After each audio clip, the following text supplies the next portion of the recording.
O programa Educação em Ação. Notícias, debates, entrevistas e informações para toda a região. Absolutamente tudo sobre educação. O programa Educação em Ação está no ar. Apresentação: Jorge Strauss. Comentários de Lucas Sequinel.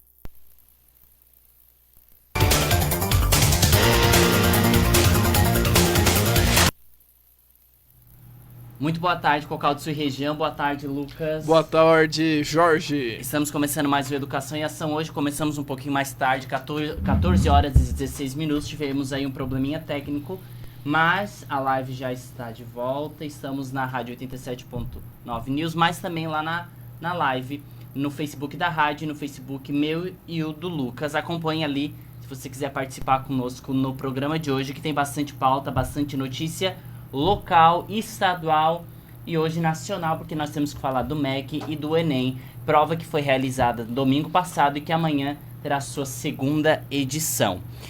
Também teremos o quadro Educadores do Brasil, Educação pelo Mundo e escolas de nossa região, que o Lucas prepara toda semana para nós. Novidades para a semana que vem. Tivemos aí uma reunião muito agradável com a Secretaria da Educação de Cocal do Sul, juntamente com o senhor prefeito Fernando de Favre.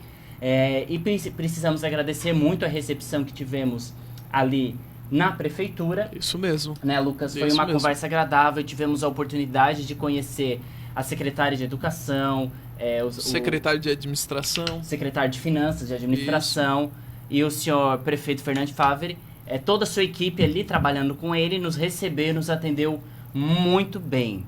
Também a Estela, que nós vamos encontrá-la semana que vem, Estela da Sensupeg. Nós temos aí uma parceria bem bacana, montando aí projetos, tudo em volta da educação, que é o nosso objetivo aqui no programa, né, Lucas? Isso mesmo. Lucas, ontem a Câmara Municipal de Criciúma aprovou a reforma administrativa dos servidores municipais. Isso. Acompanhasse algo, Lucas? Eu participei traduzindo, de uma forma diferente. Eu vi um pedacinho, né? Porque sempre tem transmissão, né, Jorge? Sim. Streaming, né? Olha só que chique.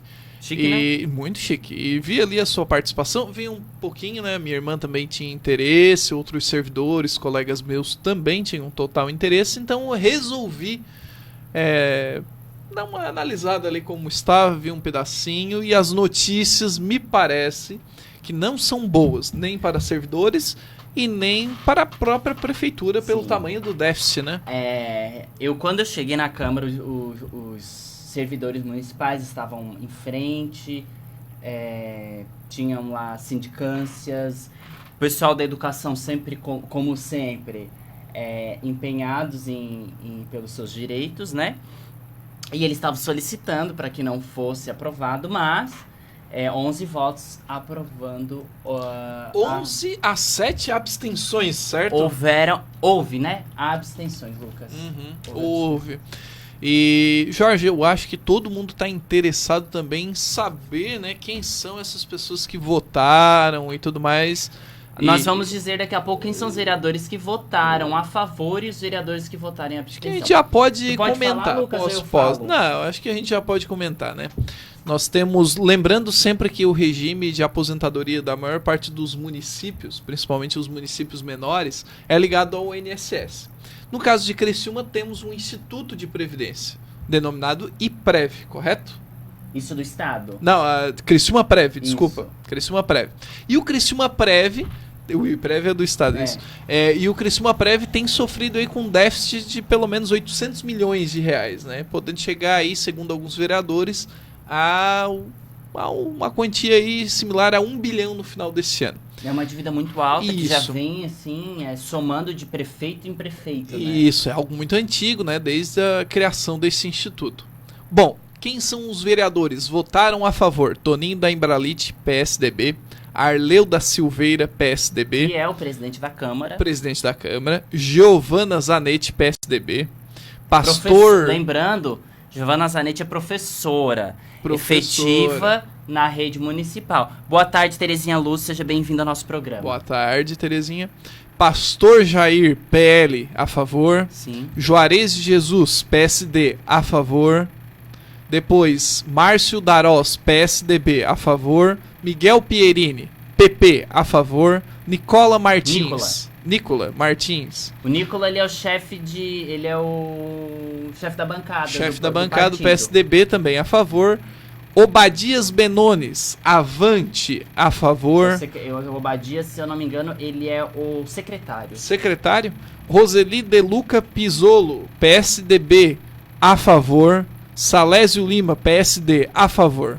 Se a Roseli fosse contra, eu acharia muito estranho mesmo. Eu teria uma suspeita muito grande, e lembrando que bancada do próprio prefeito, né, votando a favor, nós temos muitos vereadores ligados. A bancada do PP, né? E a bancada do PP acompanhando, junto com outros extremistas, como o pastor Jair Alexandre, o Obadias, né?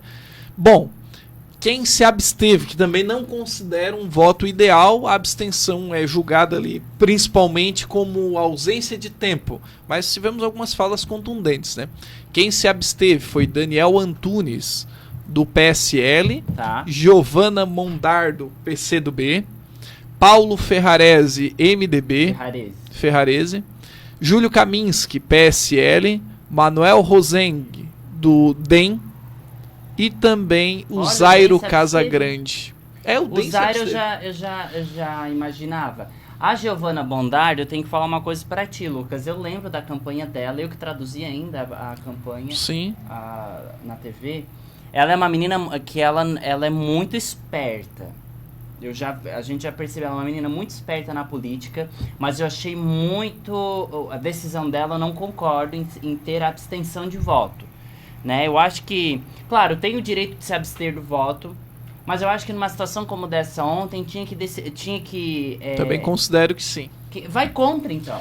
Jorge, posso ser bem sincero, a abstenção é uma covardia nesse caso. É uma covardia. É uma covardia. E se qualquer um desses porque vereadores... não defendeu o eleitorado dela. Qualquer um dos vereadores que se abstiveram ou então votaram a favor, quiserem defender esse voto, por favor, né, nos ligue e se manifeste. Mas estaremos tem uma pessoa abertos. que votou a favor que eu quero perguntar. Uma pessoa que votou a favor aí, que eu vou atrás para perguntar por que votou a favor. Porque na campanha política falava muito diferente. Eu vou atrás. Nossa, já é o começo do fim de votação. De promessas. Primeira votação Primeira votação. E já vou atrás porque a campanha dele foi diferente do que ele fez. Jorge, então, aqui, contrários a Salvaro, de verdade nós temos o PSL, o PL, né, ali os dois votos, o DEM, o MDB, né, só tem o Paulo Ferrarese, o PDT, é isso mesmo. O MDB, né, com o Paulo Ferrarese. Me surpreende muito a conjuntura política de Criciúma ter um vereador só do MDB. Eu não vou entrar nesse assunto. Bom, Lucas, seguinte, vamos continuar falando de Criciúma? Vamos. Retorno das aulas em Criciúma. E a Secretaria de Educação, ela está realizando aí uma pesquisa, não sei se tu está acompanhando essa pesquisa. Acompanhei. É uma pesquisa para o retorno das aulas presenciais. Eles iniciaram essa pesquisa, o que, Lucas? 8 mil, o salário dessa professora. Ontem teve uma professora, gente, eu vou até parar tudo para falar que o Lucas acabou de encontrar. Eu quero ver quando que ela se aposentou, abre aí. Vamos ver. Teve uma professora ontem, que é vereadora, que ela foi falar do sistema do IPREV, que ela se aposentou dia 18 de fevereiro de 2010, e ela foi dizer que ela tem a dedução também de 14%, e ela é aposentada, mas claro, ela tem um salário de 6 mil, limpo, de R$ 6.985, fora recebendo como vereadora. Então é muito fácil chegar lá na Câmara, na tribuna, e dizer que é a favor desse projeto, porque o dela tá garantido, né? Isso, lembrando sempre que o projeto, né, ele prevê ali os 14% sendo cobrados de quem ganha a partir de um salário mínimo, ou seja, fechou um salário mínimo, 14% a partir do que ultrapasse esse valor. Bom, é lamentável para o servidor, mas paciência, né? Os professores agora vão se aposentar com 57, isso vai ter outras reformas até a pessoa se aposentar. E ela falou que o professor recebe é merecido. Então, Eu acho que como professora, né? Como diretora escolar, como foi, como antiga secretária de educação e contra a reforma e a favor da reforma, bom, a gente vê aí o jogo político. Bom, a Secretaria de Educação fez essa pesquisa para os pais responderem e para os alunos que fazem parte do ProEja. Sim. Então, quem é do ProEja, quem é da Educação Infantil, os pais devem responder. Vai até dia 31 de janeiro, ou seja, até domingo. Isso. Domingo amanhã, próximo domingo. Domingo, né, Lucas? Isso, domingo. É no domingo que vem. E eles estão preparando a retomada para 17 de fevereiro. Mas qual a intenção dessa pesquisa do retorno das aulas? É para saber se os pais vão querer encaminhar seus alunos de forma presencial ou se eles querem que os filhos continuem estudando de forma remota. A pesquisa é em cima disso, né? O objetivo aí da Secretaria de Educação é fazer um atendimento presencial com alternância com grupos de estudantes. Muito parecido com o que os outros municípios, como Cocal do Sul, querem estabelecer, muito parecido com o sistema estadual. Então, os pais ou responsáveis, eles vão poder optar pelo retorno das atividades presenciais ou não, né? Aí, então, o não presencial é aquele mesmo esquema, Google Classroom ou material impresso. Então, tá lá a pesquisa. Se você quiser saber um pouco mais da pesquisa, é pelo Forms. Fala com a gente ali no Instagram ou no Facebook, a gente manda o link para você que quer acessar esse formulário para você poder responder aí. Provavelmente o grupo lá da escola, do WhatsApp, já deve ter encaminhado, mas se você não recebeu, é só falar com a gente que a gente encaminha o link para você. Eles estão muito preocupados e agora a Secretaria de Educação ela tem um comando especial, Lucas. Explique. Secretaria de Educação de Criciúma. Explique o que seria esse comando especial. Nós temos o comando da pasta pelo senhor vereador Miri D'Agostin. Olha só. O Miri D'Agostin foi encaminhado pela secretaria, foi para a FANCRI, não deu certo. Foi para a Secretaria de Cultura. É um rapaz difícil, então. Não, aí não deu certo na cultura e botaram na educação. Então, o Miri D'Agostin é do PP, né? Eu tava conversando com algumas pessoas sobre o porquê o Miri D'Agostin na educação. Mas estão colocando um vampiro também, então... Jogo político, né, Jorge? Nós temos um xadrez, então a gente tem um pastor que está comandando a pasta do ministro do Ministério da Educação. Então a educação está sempre sendo colocada nesse... Não é nicho, é nesse lixo mesmo de pessoas que estão administrando. O Miri D'Agostin, ele assumiu dia 4. Então tem o quê? Umas 2 semanas que ele assume, né? Isso. Umas 2 semanas que ele assume. Ele teve aí seus 1.500 votos como vereador, Lucas. E ele substituiu a Cristiane Uliana Freta. Essa Cristiane, ela tinha substituído a Roseli De Luca. E agora ele substitui a Cristiane ali. Ele deu uma entrevista e ele falou que tem seus 20 mil estudantes matriculados, né? Ele tá ainda se inteirando do que é a secretaria. E ele disse que vai trabalhar com muita humildade e responsabilidade. Ele diz que quer procurar dialogar com os professores e diretores para fazer boa gestão. Eu percebi o diálogo que eles estão tendo com a reforma de ontem. Eu percebi. Grande diálogo. O novo secretário ele garantiu que ainda não há informações sobre as aulas presenciais, que eles também estão dependendo do governo do estado. O gestor relatou que buscará o respeito de cada profissional da educação. Aí ele diz, abre aspas, vamos procurar aperfeiçoar ainda mais os professores e todo o corpo de gestão. Vamos visitar escolas e conversar com os profissionais envolvidos na pasta. Segundo o secretário, a equipe está realizando estudos e montando planejamento de educação. Ele já foi da Secretaria de Saúde de Criciúma em 2005 e já presidiu o Hospital São Donato. Ele, Lucas, na Câmara, ele era aquele vereador que ele batalhava pelo emprego e renda. Certo. Ok, empreendedor. Legal. Novas empresas na cidade, ajudar para que as empresas cresçam na cidade, para que dê mais trabalho, para que, né? Tá, interessante. Ok. O que ele tá fazendo na educação? Jogo político. Eu fiz essa pergunta para uma pessoa da Coordenadoria Regional da Educação essa semana. O que eles querem colocar o vampiro na educação? É o contexto político, né, Jorge? Só pode ser porque atualmente nós temos um secretário que é técnico e no final das contas me parece que quem é técnico? O Natalino Júnior. Ele é técnico. O ministro da Educação também é técnico. né? Mas tem as raízes teológicas. No caso do Natalino sempre trabalhou com a educação, gestão da educação. O Miri D'Agostinho não, né? Nem conheço o Miri D'Agostinho, sabia Lucas, que eu cheguei tinha à sido conclusão vereador, mas não. que só a técnica não vale mais. Não. É o contexto político, não adianta. Só a técnica não conta. Mas o Miri D'Agostinho, ele está na pasta da Secretaria da Educação, né? Então vamos ter que engolir ele na Secretaria da Educação. Esperamos que ele faça um bom trabalho, mas lembrando que Secretaria de Educação não é lugar de empreender.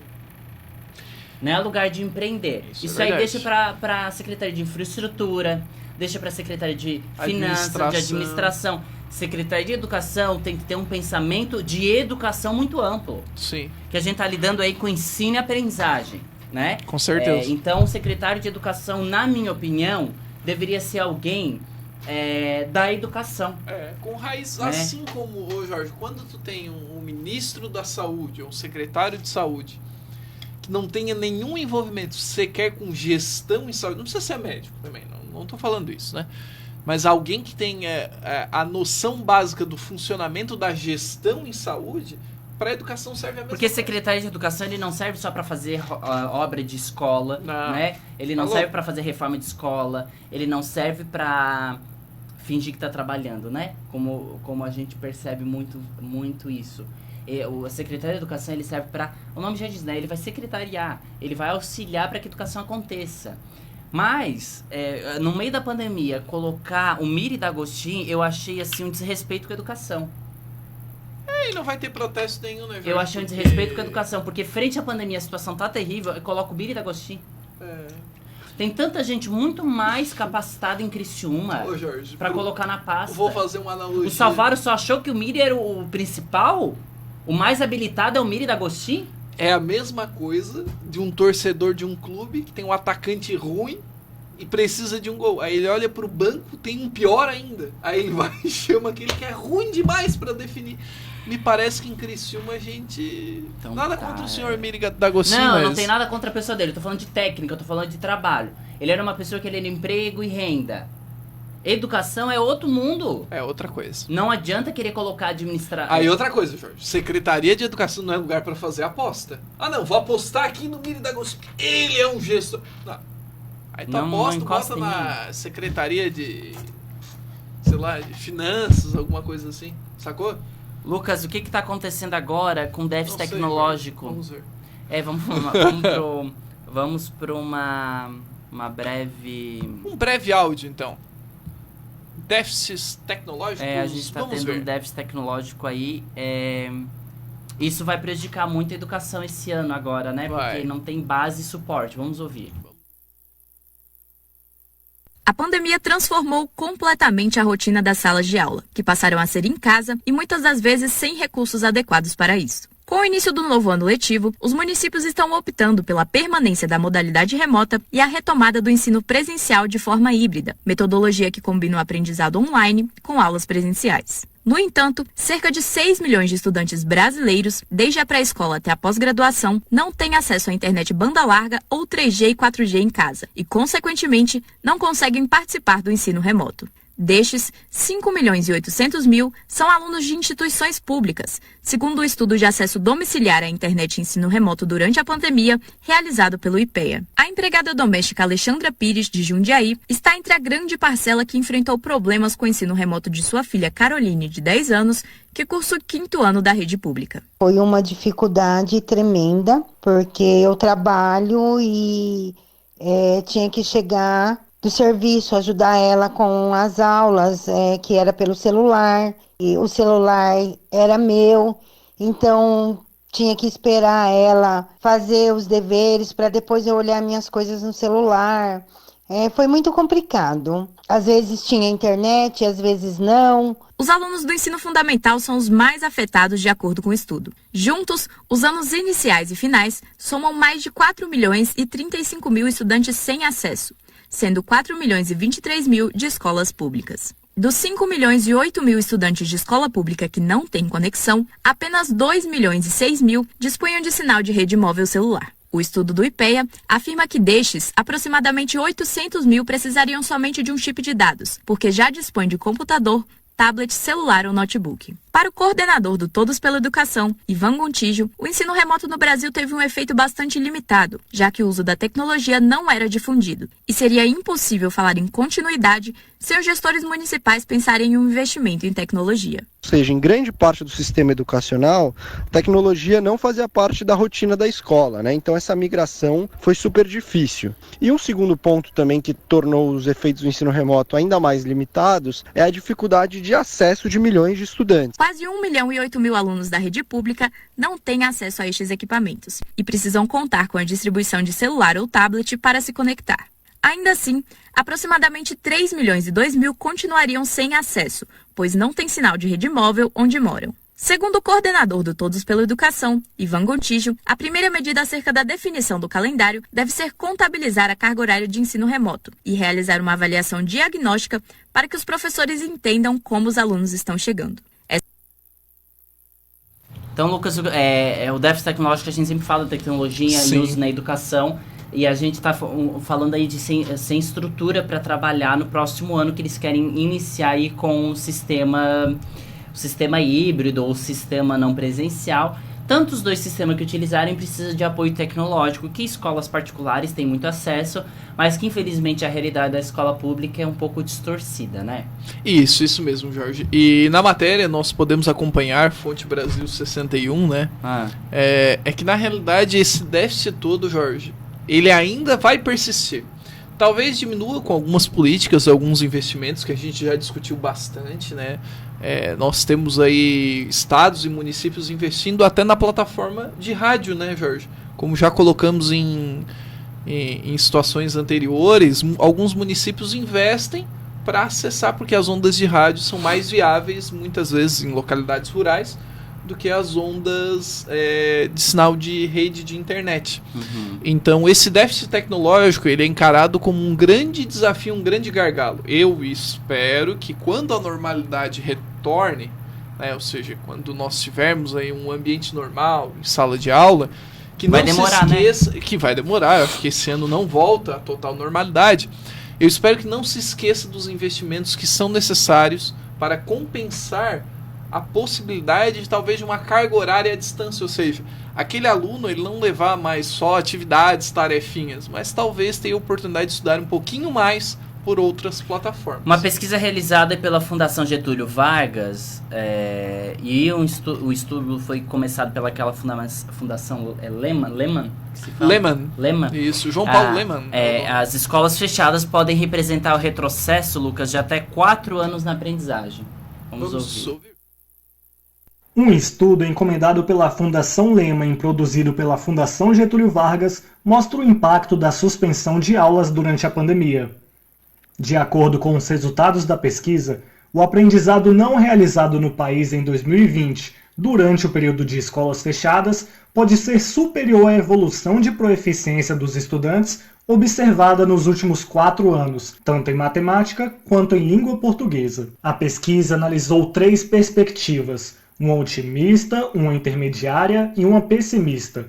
Os resultados mais drásticos mostram que o aprendizado não realizado em 2020 pelos alunos do 9º ano pode ser superior à evolução de proeficiência dos últimos 4 anos. Outra contextualização com os mesmos estudos, apresentados com uma metodologia diferente, mostra que os alunos deixaram de aprender em 2020 o equivalente a 72% de um ano típico para o ensino fundamental 2 e para o ensino médio, no cenário pessimista. Daniela Caldeirinha, diretora de projetos da Fundação Lehman, lembra da dificuldade de manutenção de vínculo com as escolas e do desvio de atividades dos alunos, que muitas vezes se veem obrigados a contribuir com atividades de trabalho. Nesse segmento, no Fundamental 2, ensino médio, estão os alunos adolescentes e jovens, né? Esses alunos são muito impactados pela interrupção das aulas, né? Dependendo da condição familiar, da conjuntura, né, em que o aluno vive, esses adolescentes e jovens acabam tendo que assumir responsabilidades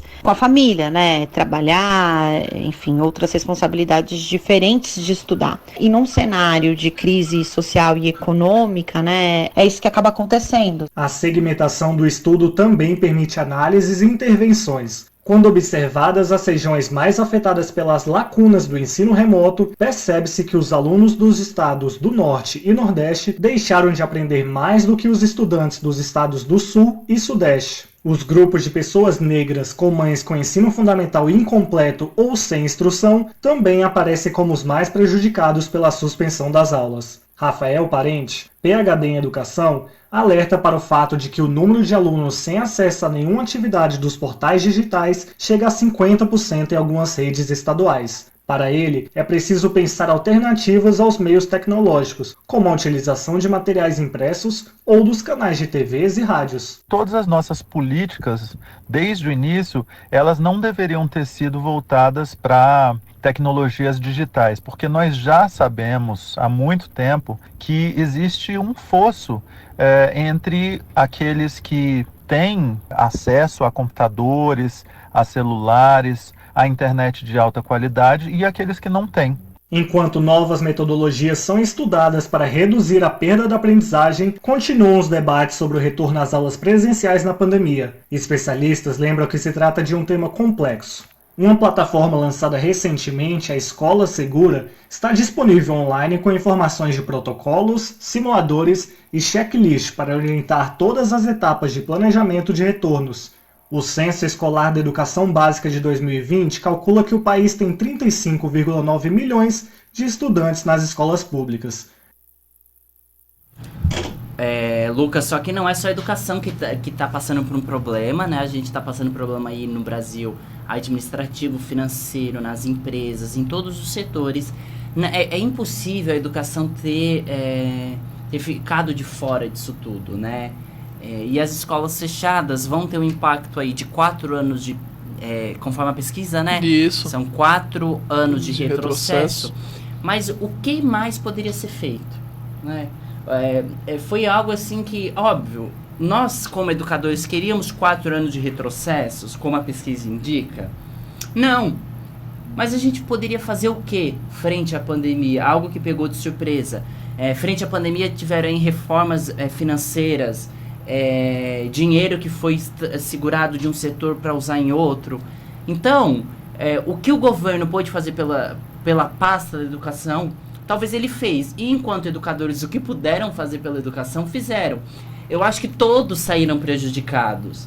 Não tem um só que saiu prejudicado, não foi só o aluno. Eu acho que aí o aluno, o professor, os pais e o governo, todos se prejudicaram esse ano passado, por conta dessa pandemia, Lucas. Concordo, Jorge. Eu acho que não tem um culpado aí, sabe?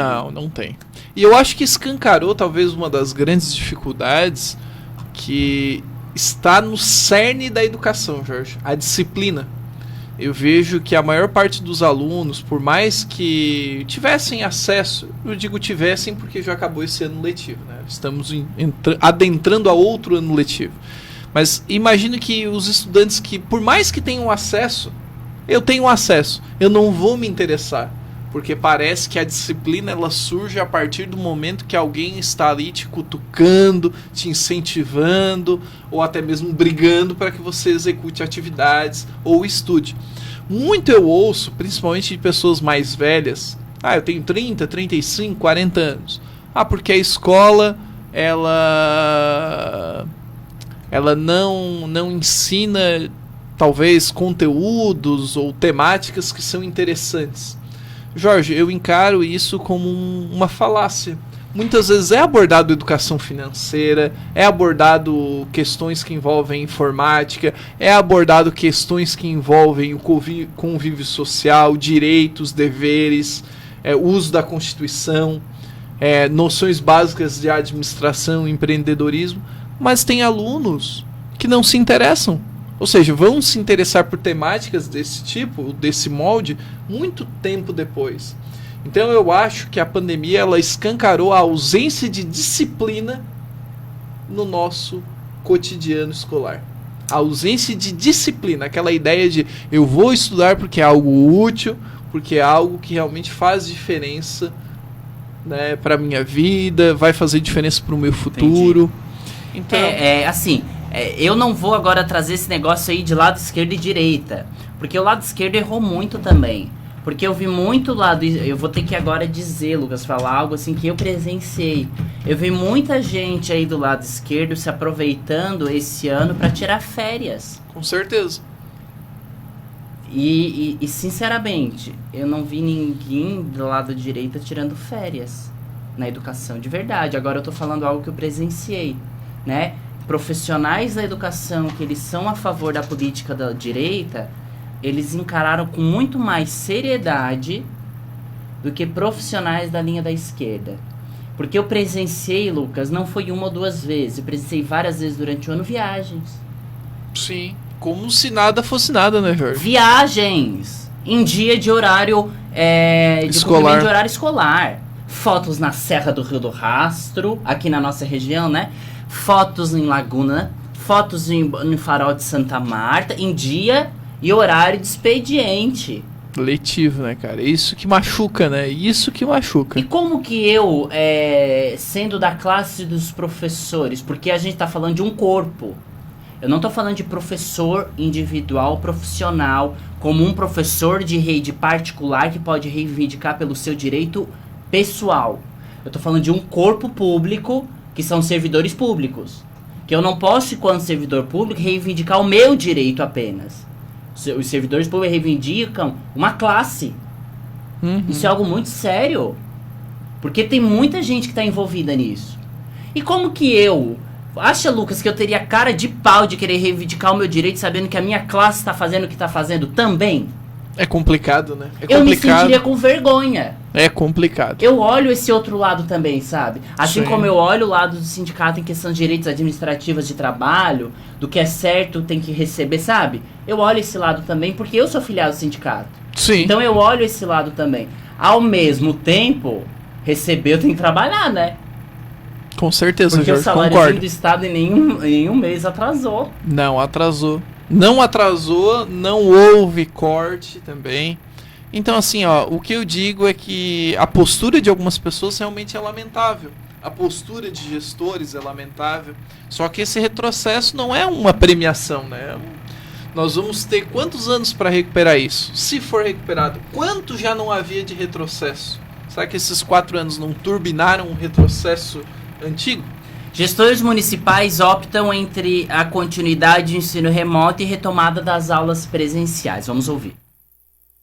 Com o início do novo ano letivo, ainda em contexto de pandemia, os estados e municípios estão optando pela permanência da modalidade remota e a retomada do ensino presencial. Com autonomia para a decisão, que tem como base, além das secretarias de educação, as autoridades de saúde, está sendo levado em consideração a incidência de casos e as condições para um retorno seguro. Segundo o presidente da União Nacional dos Dirigentes Municipais de Educação, Undime, Luiz Miguel Garcia, o momento é de monitorar e avaliar os efeitos da segunda onda de infecções, visando diminuir a defasagem e garantir que os alunos não terão prejuízo. A orientação é para que se sigam os protocolos determinados preferencialmente no âmbito municipal, dando segurança aos profissionais, às famílias e aos alunos. Nós estamos vendo vários países europeus já interromperem as atividades escolares de novo, num processo de lockdown muito forte. É importante que haja uma preparação dos municípios brasileiros, que estejam atentos a todos os dados de todo momento no Brasil, monitorando, acompanhando essa segunda onda que nesse instante está em crescimento. Como milhares de dirigentes assumiram no início deste ano a responsabilidade de conduzir o ensino em seus municípios em meio à pandemia, a entidade elaborou o caderno de orientações, direcionado a secretários municipais de educação. No documento, o gestor vai encontrar orientações que vão ajudá-lo a planejar e conduzir a política educacional a nível local. A Undime ressaltou que é função dos gestores locais a organização das escolas municipais no âmbito físico, com adequações de instalações de higiene e ajustes pedagógicos, para que seja possível realizar uma retomada presencial segura. O papel da União deve ser fornecer um apoio supletivo, criando políticas que deem acesso às ações promovidas pelo município. Além dos protocolos de higiene, os gestores estão optando por medidas como a retomada gradual, redução do horário presencial em sala de aula e outras ações para tentar minimizar os riscos de contágio do vírus. A Prefeitura de São Paulo autorizou o retorno das aulas presenciais na cidade a partir do dia 1º de fevereiro. As escolas de toda a rede de ensino poderão inicialmente operar com 35% da capacidade. Na rede municipal, o retorno dos alunos será feito no dia 15 de fevereiro. Entretanto, as escolas particulares têm autorização para iniciar antes, se assim desejarem. Segundo o secretário municipal de Educação, Fernando Pádula, também está sendo feito um investimento em capacitação para a educação híbrida. A Prefeitura de Joinville, no norte do estado de Santa Catarina, optou pelo retorno presencial dos alunos da rede municipal no dia 8 de fevereiro. As turmas serão divididas em 2 grupos, que se revezarão semanalmente e os pais ou responsáveis podem optar pela continuação do ensino remoto. O secretário municipal de Educação, Diego Calegari, explicou as medidas incluídas no planejamento para uma retomada segura. Primeiro, obviamente, para manter as medidas de segurança, manter o distanciamento necessário para que haja uma eliminação, uma minimização de qualquer risco de contaminação. E segundo, para devolver de fato e efetivar o direito à aprendizagem dos nossos alunos, uma vez que a gente sabe que esse momento presencial com o professor, as explicações, as atividades em sala são fundamentais para a aprendizagem dos alunos. O município de Acrelândia deve retomar as aulas ainda de maneira remota no dia 8 de fevereiro, para a conclusão do ano letivo de 2020, que não foi finalizado devido à falta de tempo hábil com as medidas de isolamento. A medida segue o calendário da Secretaria de Estado de Educação. Segundo o secretário de Educação, Cultura e Esporte do município, professor Nilson Mendes, a expectativa para o início do calendário letivo de 2021 e retorno presencial é para o mês de maio. Caso a gestão municipal opte pela retomada da atividade presencial, o retorno é obrigatório aos profissionais de educação que não tenham comorbidades. No caso dos alunos, a decisão cabe também às secretarias de cada região. Mas, em geral, a volta presencial não é obrigatória, ficando a critério dos pais. Reportagem Rafael. Lucas, os gestores municipais, então, eles estão todos ainda meio em dúvida, mas eu acredito que a grande maioria deles, ou se não todos, vão optar pelos pais escolherem. Isso. Lembra quando começou a pandemia, que vinha a notícia que nenhum pai poderia escolher nada? Tá aí, ó. Agora eles estão mandando até formulário para os pais preencherem. O que a gente tem aí na live, Lucas? Mandar um abraço para Edna Maria Bortolato Rosso. Edna, um abraço. Obrigado por nos acompanhar no nosso programa Educação em Ação. Mais alguém, Lucas? Não, só isso. Por enquanto, só isso. Só ela? Então tá bom. A gente tem outra notícia do MEC. Que o MEC ele vai liberar aí um valor para educação. Sempre liberando aos pouquinhos, mas liberando. Mas alguns milhões que já ajudam. Vamos ver se os administradores aí vão saber utilizar o dinheiro. Vamos ver aqui que manutenção de ensino que o MEC fez. Mais de 72 milhões de reais foram liberados pelo Ministério da Educação para as instituições federais de ensino vinculada ao órgão para manutenção, como, por exemplo, gastos com contas de água, energia, luz, telefone, serviços terceirizados e compra de materiais. Esses recursos também serão usados para o pagamento do Programa Nacional de Assistência Estudantil, que oferece assistência a estudantes de baixa renda matriculados em cursos de graduação presencial das instituições federais de ensino superior, como apoio à moradia estudantil, alimentação, transporte e saúde. As ações são executadas pela própria instituição de ensino. A maior parte desse investimento será enviado às universidades federais, incluindo repasses para os hospitais universitários. A Rede Federal de Educação Profissional, Científica e Tecnológica também será beneficiada, assim como o Instituto Nacional de Educação de Surdos, o Instituto Benjamin Constant e a Fundação Joaquim Nabuco. Lucas, então o MEC está liberando 72 milhões, né? Isso, invariavelmente para várias instituições, isso é muito positivo. Só que nós sabemos, né, Jorge, que apesar dessas verbas serem consideráveis, né, a nível nacional se torna um pouquinho, né, Jorge? Se torna um pouquinho. Mas quando a gente fala de coisas boas, a gente tem que lembrar, sim, que às vezes, né, uma verbinha como essa, chamo de verbinha, Jorge, porque no universo escalonado, né, pensando a nível nacional, não faz cócegas. Mas para o INES, para o Instituto Benjamin Constant, realmente faz muita diferença. O que a gente tem hoje no Educadores do Brasil, Lucas? Pois é, Jorge. Hoje, Educadores do Brasil, novamente uma mulher. Desta vez, a falecida ex-esposa de Fernando Henrique Cardoso. Veio antes dele, hein? Olha só o prestígio. Lembrando que os dois... Fernando Henrique Cardoso.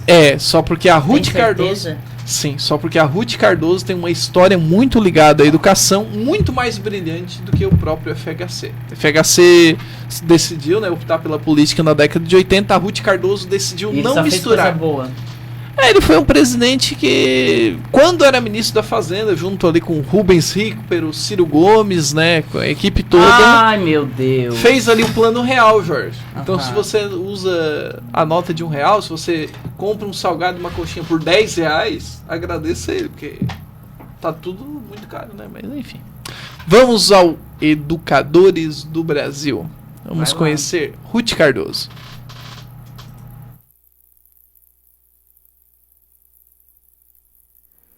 Educadores do Brasil. Hoje vamos conhecer a história de Ruth Cardoso, antropóloga brasileira e ex-primeira dama do Brasil.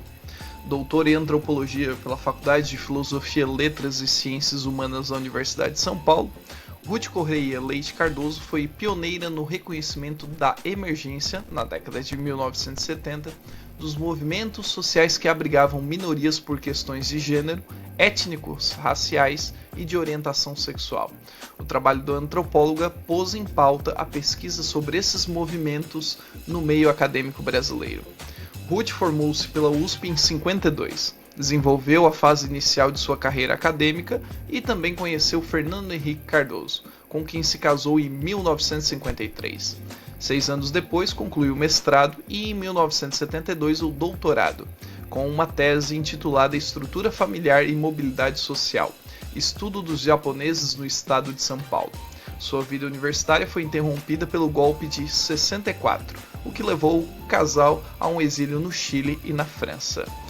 Durante o exílio e depois dele, Ruth Cardoso atuou em instituições como a Faculdade Latino-Americana de Ciências Sociais, a Universidade do Chile, Maison des Sciences Le Homme, Paris, Universidade de Berkeley, Califórnia e Universidade de Columbia, Nova York. Foi também professora da Universidade de São Paulo e diretora do SEBRAP, Centro Brasileiro de Análise e Planejamento. Entre sua produção acadêmica, citam-se grandes trabalhos como Sociedade e Poder, Representações dos Favelados em São Paulo e Bibliografia sobre a Juventude, além de A Aventura Antropológica. Destaca-se também com os ideais de comunidade solidária. Fundou e presidiu o movimento Comunidade Solidária, que tinha como foco o fortalecimento da sociedade civil. Para garantir a continuidade dos programas gerados nessa entidade, criou a organização não governamental Comunitas, em que permaneceu atuante até o final da vida. Feminista declarada a favor do aborto, que considerava uma liberdade feminina, apaixonada pela cozinha e a princípio contrária à carreira política de FHC, com quem não se mudou para Brasília quando ele trocou a universidade pela política em 82, Ruth defendia firmemente seu direito à privacidade. Considerava que dar publicidade à sua vida pessoal ou familiar era misturar o público e o privado. Dona Ruth morreu de um infarto fulminante pouco depois de receber alta do hospital onde fora submetida a um cateterismo, 2 dias antes. Ela conviveu com problemas cardíacos nos últimos 10 anos de vida e já havia passado por 2 cirurgias para a implantação de stents, que são próteses metálicas colocadas no interior das artérias coronarianas para a desobstrução do fluxo sanguíneo. Esta foi a história de Ruth Cardoso, uma luta em convivência com a estrutura social do Brasil. Esse então foi o Educadores do Brasil e a gente tem alguém que direto de Portugal para falar um pouquinho como que anda lá, né, Lucas, a situação frente ao corona. Isso, a nossa parceira Gisele Donato coloca o seguinte, ó. Boa tarde, Jorge e Lucas. Boa Triste tarde. Em saber de todas as notícias ligadas à educação. É verdade, até porque até agora nós não soltamos nenhuma máxima positiva, né? E mais triste por saber que pessoas de influência que poderiam ajudar acabam atrapalhando todo um trabalho de anos. Isso é verdade. Isso é lamentável. Aqui, no caso em Portugal, tudo fechado, incluindo as escolas. Ela mandou um cuide-se. Vamos nos cuidar, e Vamos tá perigoso nos cuidar, mesmo. tá perigoso. E se Portugal, que é um país que combateu tão bem a pandemia, né, com resultados muito mais positivos, já aparece algum idiota dizendo, mas tem que ver a proporcionalidade. No Brasil, gente, eu me lembro, eu vou usar uma data específica, eu me lembro quando retornou a ideia do futebol, lá no Campeonato Brasileiro. Eu me lembro que voltou a rodada dizendo assim, nós estamos chegando próximos a 100 mil mortos no Brasil. Rodada passada eu olhei 213. Então assim, no intervalo de 5 meses, a gente teve mais de 100 mil vidas, ou seja, é mais que o dobro do número de mortes por acidente de trânsito. E por conta da pandemia, muita gente ficou com medo de ir pro exame do Enem. Isso. Que domingo passado passou, e a gente tem uma matéria para falar justamente disso. Vamos ouvir? A abstenção no primeiro dia da prova do Exame Nacional do Ensino Médio alcançou 51,5% dos candidatos inscritos, informa o Instituto Nacional de Estudos e Pesquisas Educacionais Anísio Teixeira. De acordo com a entidade, dos cerca de 5,5 milhões de inscritos, aproximadamente 2,8 milhões não compareceram aos locais de prova neste domingo. No ano passado, a abstenção no primeiro dia do Enem chegou a 23%.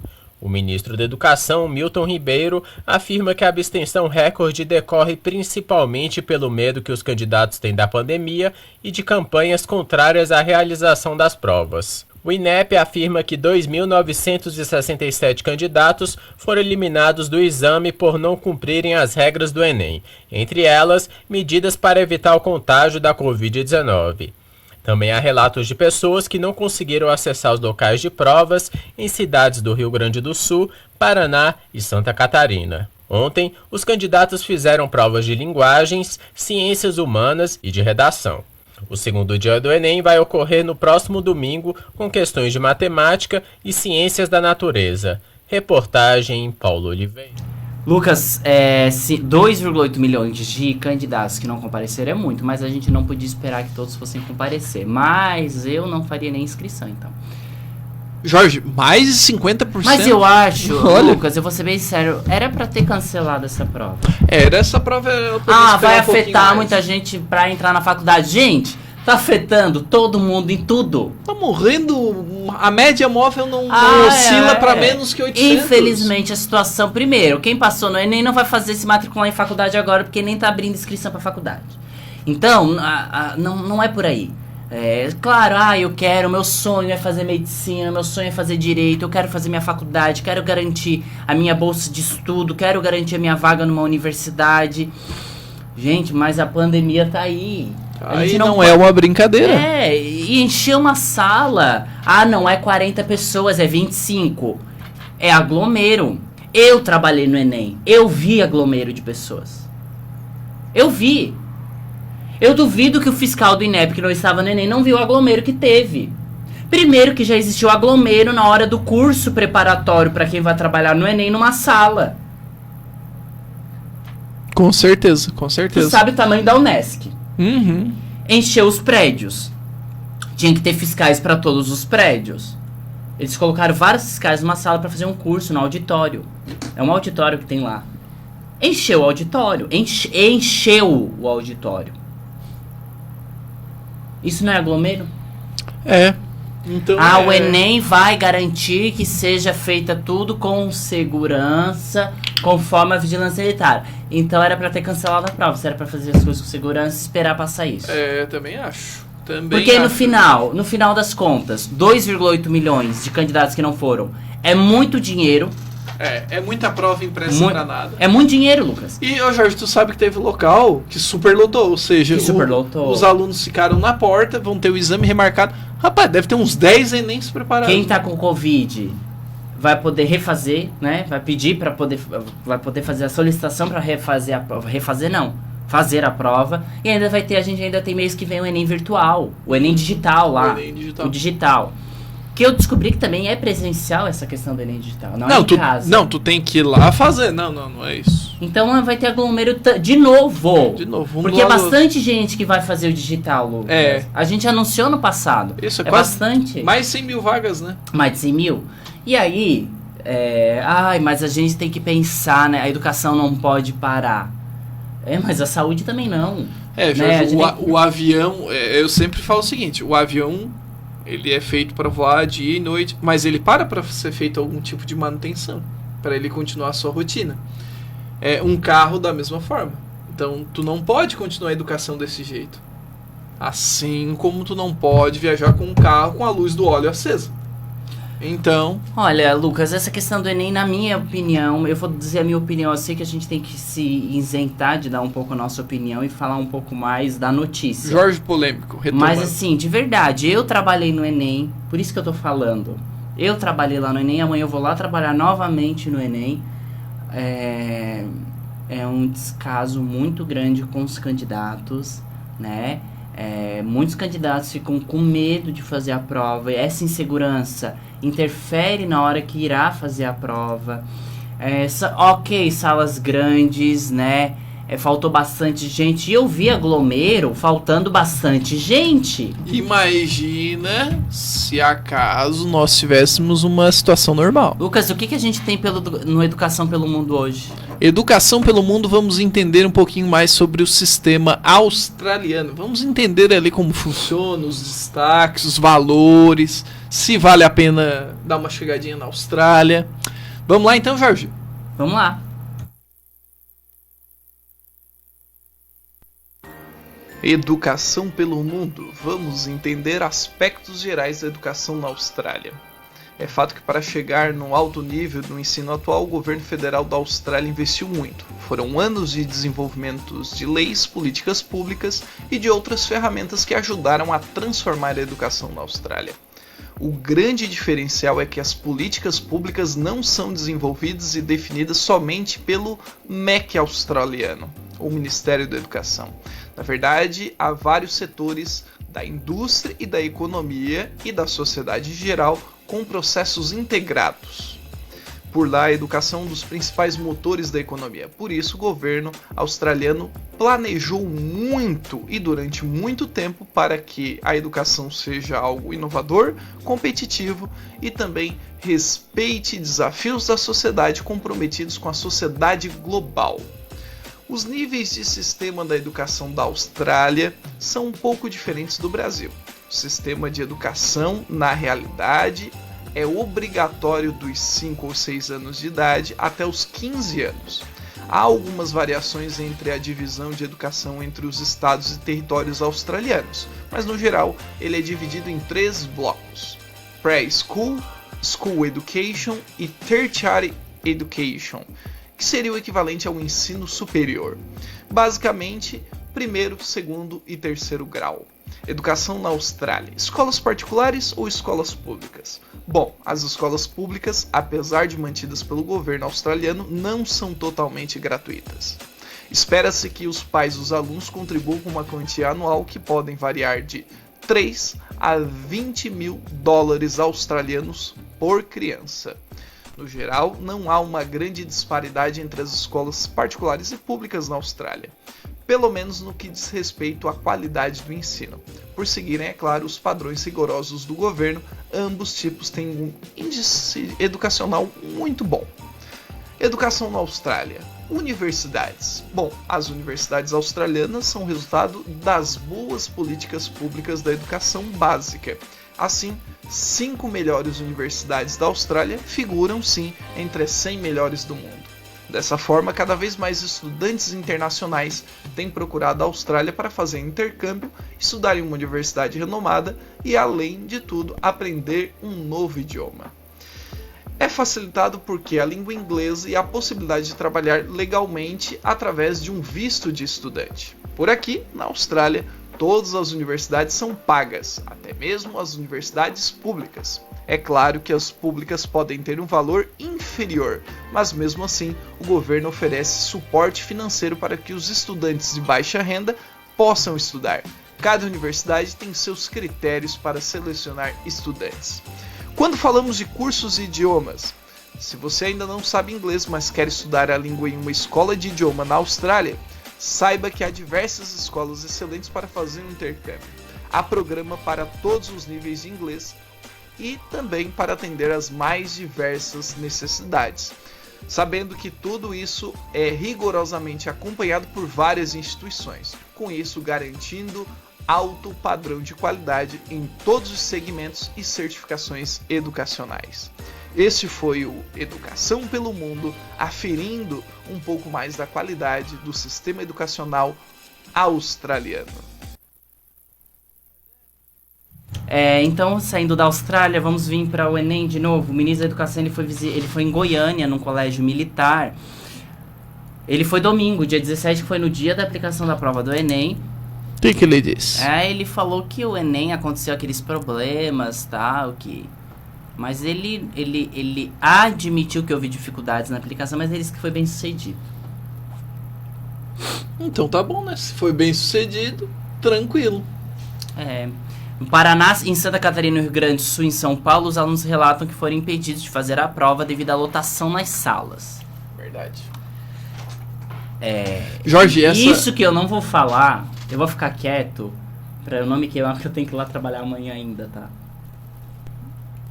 Da coordenação. Isso eu vou deixar para outro programa. Deixa para depois. Mas essas notícias todas, lembrando que elas estão também, né, diariamente disponibilizadas no programa educacaoemacão.blogspot.com. Para quem não sabe, né, esse link também está lá no Instagram, né, do Educação em Ação. É o nosso blog, o nosso site, né, que já tem uma carinha ali, já tem matéria, todo dia tem matéria, inclusive as matérias que são vinculadas aqui no nosso programa, inclusive também as playlists, né, com os nossos programas, com escolas de nossa região, Educação pelo Mundo, Educadores do Brasil, tudo Lucas, certinho disponibilizado. Será que os 15 coordenadores regionais de educação que assinaram aquele pedido para que continuasse o Natalino Júnior, eles não estão preocupados com o cargo deles, será? Também, Jorge, também. Porque mas se o vampiro chega, eu acho que os coordenadores saem, né? Saem porque daí ele vai colocar do segmento do MDB, né? Aliados. Só uma dúvida que eu tinha aqui. Com certeza. O que a gente tem no escola? Escola da nossa região, a gente vai lá pro SEDUP, né, Lucas? Isso, vamos investigar. Mas não é o SEDUP de Criciúma, SEDUP de Criciúma, SEDUP Abílio Paulo. Vamos ouvir. Escolas de nossa região.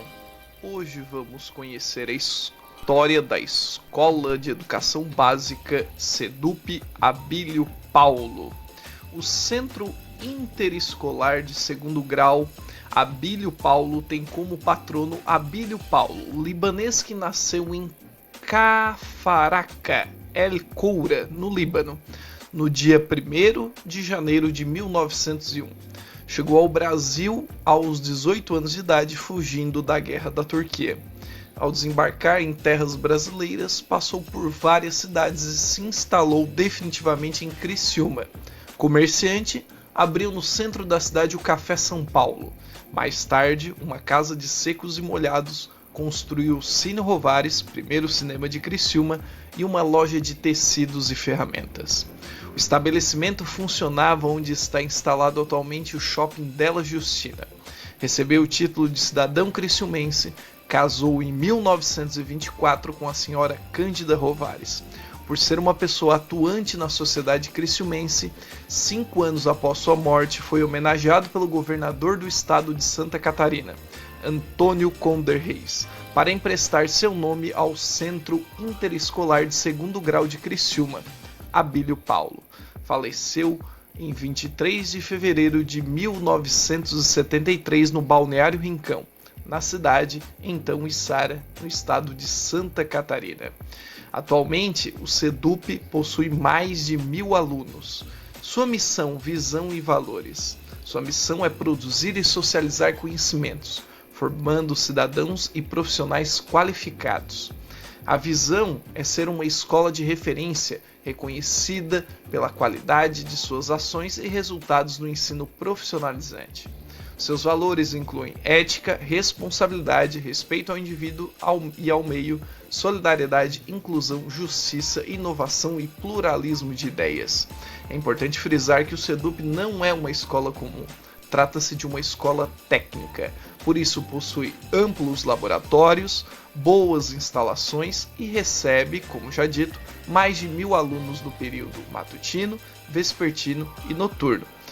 Ele atende o ensino médio, concomitante com cursos técnicos e também o ensino pós-médio, no caso, o ensino técnico no período noturno, incluindo administração, alimentos, mestre de obras e também outros vários cursos ligados a tecnologias, como o curso de informática. Este foi o Escolas de Nossa Região. Bom, gente, vamos lá. O calendário da rede estadual esse ano é o seguinte: o ano letivo 2021 inicia dia 18 de fevereiro e encerra dia 17 de dezembro. Já está aí pactuado que serão, né, dentro dessa data. Isso aí foi determinado na terça-feira, tá? Terça-feira foi determinado, terça-feira no início de janeiro, dia 5. E o secretário de Estado da Educação, o que eu não sei quem é, o Natalino? É o Natalino Ugioni! Mantém o Natalino. Ele tá fazendo esse plano para iniciar o ano letivo. E aí ele tá fazendo um calendário, um acordo aí com os municípios, porque tem a educação infantil nos municípios, né? Alguns municípios catarinenses poderão ter o ano letivo em datas diferentes, então foi liberado. Aí então os municípios vão determinar isso aí. A Secretaria de Estado da Educação informou que os pais, eles podem manter os alunos em casa, então, ou fazer aquela alternância, tá? Dia 25 de janeiro, que é amanhã não, segunda-feira, os diretores escolares estão retornando para elaborar a Plancom, que é aquele plano de contingência, 4.800, plano de contingência estadual da educação, para as aulas aí presenciais. Eles têm aí segunda-feira até o dia 2 de fevereiro. Dia 3 de fevereiro até dia 12, as coordenadorias regionais vão fazer uma formação com os diretores, tal. Ano letivo com os alunos, dia 18, tá? Dia 18 começa o ano letivo aí com os alunos. E lembrando que vai ser na modalidade semestre. Semestre? Semestre. Explique pro pessoal, Jorge, como é que vai funcionar essa ideia de semestre? Mas meses. É aprovação? Vai ter uma aprovação, reprovação, uma retenção a cada 6 meses? Então, são 2 semestres no ano, vão ser. Ou vai seja, ser igual como foi ano passado, Lucas. Ou seja, não teremos trimestres, mas sim semestres. O aluno vai ser analisado em 6 meses. Encerrou o conselho de classe, boletim em 6 meses. Esse negócio que não vai ter reprovação é mentira, tá? Não vem com esse negócio. Até que porque não o ano vai passado teve pra caramba, a gente avisou. Olha, né? no Barão do Rio Branco teve. Teve no Colegião também ali, muita reprovação. E aí, já foi marcado o fim do ano letivo, tá? Olha só. O encerramento do ano letivo com os alunos é dia 17 de dezembro. Já foi até agendado o final. Então eles já se organizaram aí o ano. Já tem aí o dia do professor, já tem aí o recesso dos professores. Já tá tudo agendado. Tá tudo tranquilo. Então, e os deputados, eles querem a vacinação de trabalhadores da educação. Isso aí partiu, parece não, ele foi assinado pelo Fabiano da Luz, a Luciane Carminati, o Padre Pedro. Baú, eu não conheço ele. Padre Pedro e de Sareta também não conheço. A Luciana Carminati é do PT, né? Isso, e o Padre Pedro também. Também? Então, eles querem aí a vacina para os profissionais da educação, porque eles sabem que os profissionais da educação iniciam em sala de aula dia 18 de fevereiro, por isso que eles querem a vacina para que tenha a imunização dos trabalhadores, né? Porque, como eles disseram, o projeto ali afirma que nenhum trabalhador ou trabalhadora poderá ser obrigado a trabalhar de forma presencial sem que o Estado disponibilize a vacina de forma gratuita, né? Isso. O que eles justificaram? Que é um espaço privilegiado para aglomerações, proliferações do vírus e um polo gerador de contaminação. Esse é o ambiente escolar, né? Com muitos alunos, é isso que acontece. Mesmo tendo esses revezamentos, né? Os trabalhadores que atuam na educação são formados por uma faixa etária aí, maioria de professores com mais de 40 anos de idade. Então, por isso que é super importante que eles tenham aí... E o texto ainda fala, Lucas, que são considerados trabalhadores de educação todos aqueles profissionais de todas as categorias, né? Que atuam dentro da unidade escolar. Então, não é só professor. todo mundo vai acabar... Todos. É um projeto, né? Então vai ser discutido, mas já foi lançado esse projeto e a LESC está aí em parceria para que fique aí, né? Que seja estudado isso e que tenha... Raimundo Colombo. O Lucas olhando os dados. Ganha pouco, hein? O portal transparente. Quanto que é, Lucas, o Fernando Colombo? Ele é o Fernandão? José? Raimundo Colombo. O Raimundo Colombo. 30 mil Ele é reais. aposentado ali? É, ex-governador, né? Ele é aposentado já? Mas Mas ele já é aposentado? Ele teve 2 mandatos. Ele teve 2? Aí se aposenta com 2? Não, na verdade com 1 ano se aposenta. É porque, falando do Padre Pedro, né? O Padre Pedro encabeçou um projeto antigamente para destituir as aposentadorias de ex-governadores. O Moisés vai ser aposentado? O Moisés já é aposentado como bombeiro. E agora vai se aposentar como... Isso mesmo. E esse é o aposento do governador? É. Tá. 24 mil reais limpo. Tá bom, né? Gente, esse foi Educação em Ação. Eu nem vou dizer quanto que é limpo um salário de um governador aposentado, que eu tenho vergonha de falar. Vamos ver se outros são. Vamos ver, temos alguns bem conhecidos aqui na nossa região. Lucas. Bom, vou encerrar o Educação em Ação aqui enquanto ele pesquisa. Gente, muito obrigado pela parceria, pelo apoio, pela audiência. A gente está recebendo aí feedbacks durante a semana muito bacana. A gente está trazendo aí parcerias para o programa e para a rádio. A gente agradece de novo a Secretaria da Educação, ao prefeito Fernando Favre, que nós tivemos uma reunião, foi muito legal, nos receberam muito bem, e eu estou bem esperançoso aí desse prefeito aqui para o município de Cocal. Eu estou sentindo que ele está trabalhando, ele está mesmo dobrando a manga da camiseta, sabe? Isso. E trabalhando de verdade. Tá tentando, né, Jorge? Tomara que consigam uma grande gestão, Criciúma, né? Eu deixo o meu luto, né? Porque Criciúma, a Secretaria da Educação tá um luto mesmo. Isso. Mas esperamos aí por dias melhores. Semana que vem, sábado, às 14 horas, estaremos aqui com mais notícias e informações, mas durante a semana as notícias no Instagram, @educaçãoação20, e no nosso blog, educaçãoação.blogspot.com. Segue lá. No Instagram você vai ver o link do nosso blog, acesse. Todo dia tem notícias novas, diferentes. A partir das 6 da manhã. A partir das 6 da manhã já está programado para as notícias. O Lucas já vai postando as notícias lá às 6 da manhã. E também o YouTube, canal Lucas Sequinel. Quer ver o nosso programa de hoje, os anteriores do ano passado, desse ano? Acessa lá o canal do Lucas Sequinel, que você vai poder ver aí o nosso programa na íntegra, né, Lucas? Isso mesmo. Muito obrigado. Se cuide você e da sua família contra o corona. Para quem vai fazer a prova do Enem amanhã, uma boa sorte. Se cuide muito, porque mesmo as pessoas não indo, ainda tá dando aglomero lá, tá? Com certeza. Nos encontramos sábado que vem. Continue com a programação da rádio, ouvindo uma musiquinha legal, e um bom final de semana. Abraço. Vambora? Vamos embora, então. Então tá, um abraço. Tchau pra vocês. Até sábado.